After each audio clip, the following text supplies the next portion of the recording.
All right. We're going to work this horse a little bit on the fence.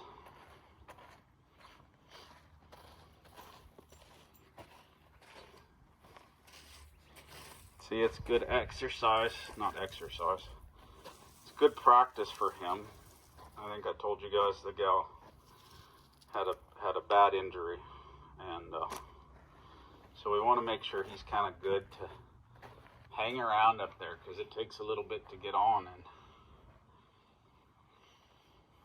it's cool he's got a good home and somebody that works with him and puts all this effort with me to work with him and build trust. And for me, in my story, my dad was pretty rough and very selfish. A lot of times I felt maybe a little more like the adult. And I don't know, it never seems like the time, but like the time my grandma gave me a bunch of silver dollars, real silver, and Dad, he took it to the bar and spent them all for $1 a piece. Now, most of them were worth over $20 a piece at the time. Of course, silver changes, but that's just one selfish way. But as I climb the fence, he doesn't prepare to get on. And again, I got my hiking boots on because my foot's kind of banged up. But as I send him out, I want him to go down and cuddle up on this fence. When he breaks those hind over, I'll release. Now I'm going to lift him into the fence here. And he's got to make that little bit of a corner, which is okay. I'm going to kind of back up. You could straddle the fence if you feel safer. Good. And I want him kind of up close and personal here. And he's a little shaky, so it might not take much, and he might have to leave, and that's okay. We'll just put him back. See how the ears kind of go back there? But I don't want to keep going until he leaves. I want to build his confidence up. I might just do it 3 times is pretty good for him. I quit just a little early. 1, 2, 3. And he's able to handle that a little bit. Now again, I want her to be able to kind of hang all over this. So as I go, I just want to show you guys this so you can see it. As I go, I could straddle that fence there. Well, now if he goes, I'm locked pretty firmly on this fence. I'd want to make sure I could get my leg up over there, over that saddle. But kind of grab him over the butt, maybe. Gonna get on kind of weird. Make sure he's okay about that. But now he's only been up once, so it's not about getting him up here and staying. Again, like everything, it's about getting him good to get ready. I want him to shift out. I get down there off of him. On some colts, that'll trouble him. And then we'll move his feet a little. We'll drive him forward. He's a little hesitant. And I don't want to pull him forward. I want to drive him forward. And we might flip that lead rope up over him. And there's that kind of quick, sharp movement that troubles him. There, we'll keep working. I don't want him to get stuck there, so I'll kind of work my feet. I want him to walk, but not surge. And I don't want that landing with the whip, so I kind of throw it underhand so it lands on the saddle and can hit that stirrup on the other side, or that fender on the other side. Now when I step in here, he's not driving, so I'm not going to keep stepping in. I want to drive him out of that bubble. Good, and I'd like him to flow just a little better. There, I'm happy with that. Now I'll change directions. And I want those front feet to keep working.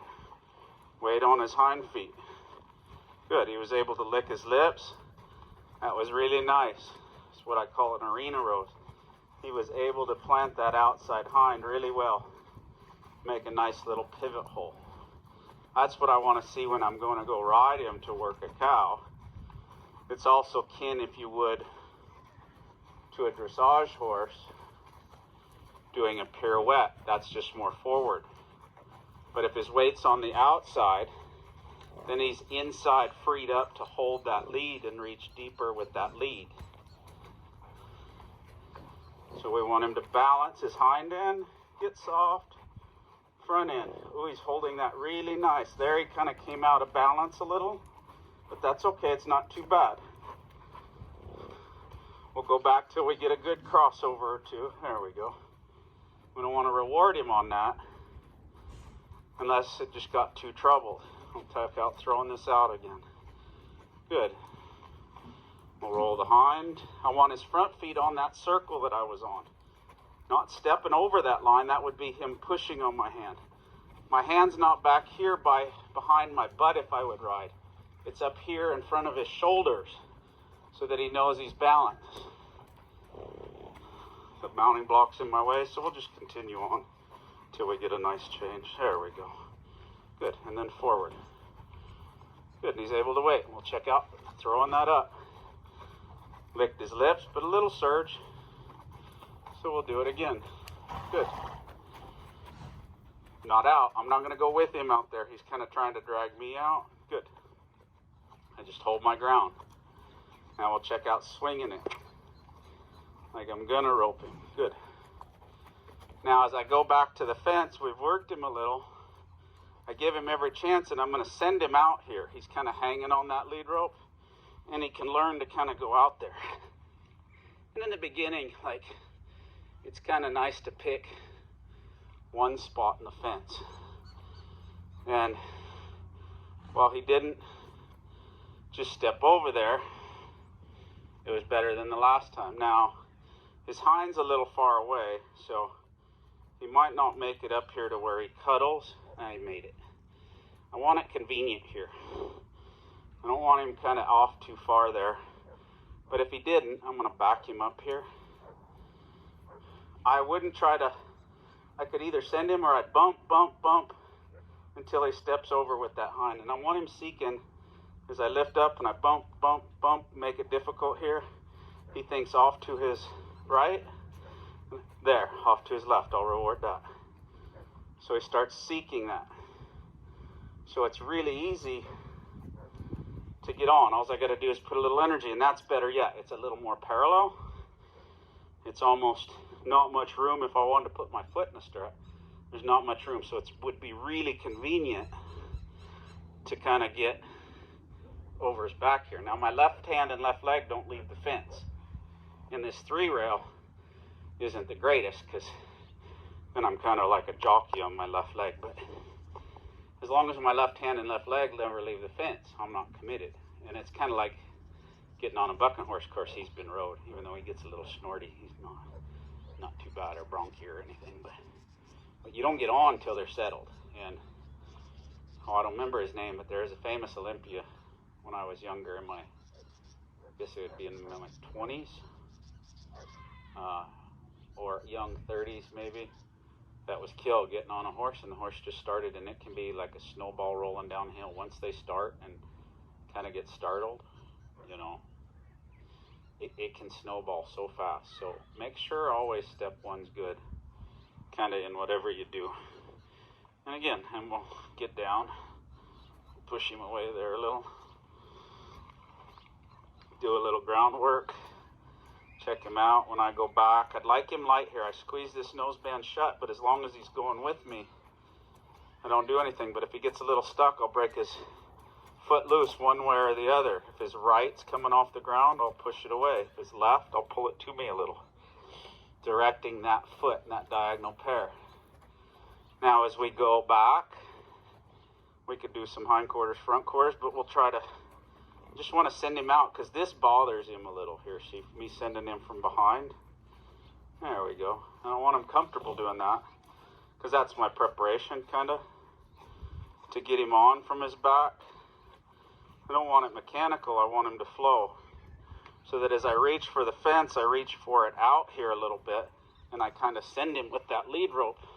And then I'd like to be trying to kind of get out of this way as he comes up. But that was better. Not quite a flow, but doesn't take me too much there. So that's a nice place to kind of quit on this for now. So anyways, I hope you enjoy the video. I don't know how some of it's going to work out on the tripod there, so we'll just see. You can tell me in the comments if you hate it, but I hope it helps you out. This one probably be better than the roping one. The roping one might have got a little close. I want him to shift off there. He's like, how about I cuddle up? I get a lot of relief for that. You gotta feel, follow a feel. Good. Bang on that stuff when I'm up there. If I had a flag, I'll work a flag next time. But just some things. I hope that helps you with some things. I know it'll help him. So if you would, hit that thumbs up button.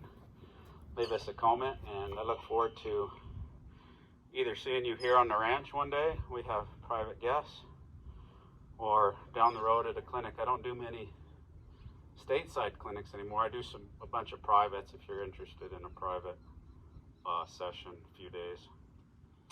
But mainly I try to stay home with my family while my daughter's in school and spend time with her while she's still young and wants to hang out with dad. And then I go to Europe a lot during the summer when she's out of school. So if you're interested, I'll do some weekend stuff, fly in, fly out, so that way I'm not on the road for weeks. But drop us a comment, an email address, or you can search us under pauly'shorsemanship.com or Facebook or any of that stuff. But Classical Vaquero College, that's kind of looped in this channel because eventually we hope to get some interns adding to this channel. So anyways, we look forward to seeing you.